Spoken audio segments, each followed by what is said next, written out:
The foundational abilities allow you to become a better practitioner even of your deep dive major. That's the most important thing about them.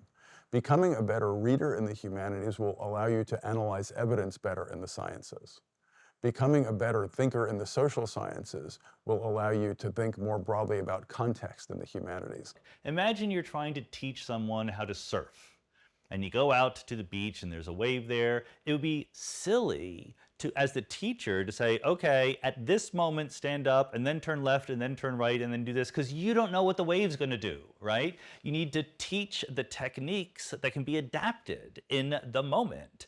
And you don't know ahead of time what those techniques are. Learning a broad swath of ways of thinking, of ways of tackling things, of ideas about what questions are big and important, that's absolutely going to be the way to best prepare yourself for the very different world that we'll have 50 years from now. There are 6 pillars, if you will, 6 foundational abilities that we view as absolutely central. These are the tools, the questions, the experiences, the methods that we view as foundational because they are the building blocks for a dynamic education in the 21st century. I think the foundational abilities give you that broad knowledge base. So when you do leave Hopkins, you leave with this sureness that you're prepared to see the changes that happen and you're prepared to anticipate them before they even happen. You're put in situations that you may not have anticipated before, and that kind of allows you to work through it. And after these 4 years, like, it's the real world, like, it's gonna be so many more challenges and obstacles. So developing those skills early on is gonna help immensely for the future. We're thinking about a world where machines are going to be able to do so many things that we can't even imagine.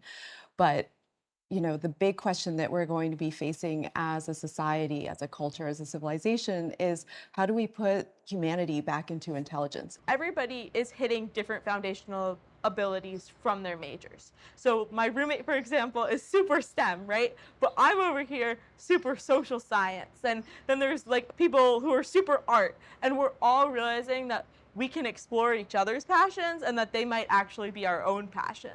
So I would say that it's an adventure intellectually for sure, but it's also an adventure socially because you're forming connections with people you may not have otherwise interacted with. The biggest thing that excites me is finding new things that I'm passionate about that I would have never thought about. There were so many moments where I was thinking to myself, I would have never thought of that, or I would have never read this article like that, or read this quote like that, or interpreted like that.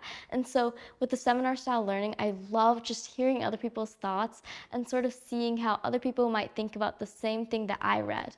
The broader students are the most fun students. They're the ones that seem to have a joy in what they do that might be missing from the ones that are very narrowly focused. This is going to open doors in other places, in other contexts.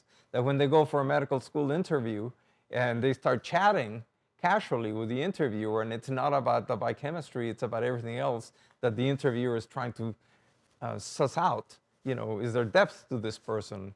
Is there a human quality that will get them closer to patients? When I'm talking to our alums about what they're looking for, not only in job candidates, but really the next generation of leaders and innovators, the main thing that they say is they want somebody who knows how to solve problems, the ability to move outside your narrow area of expertise and zoom back and look at the problem from different perspectives.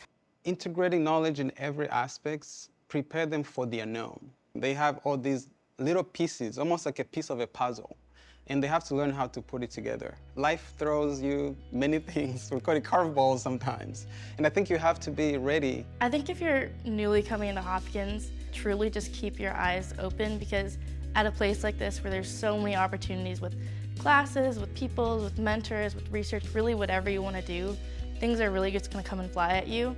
And when you keep an open mind about it, that's when you really chart your own course and create an undergraduate education that's special to you.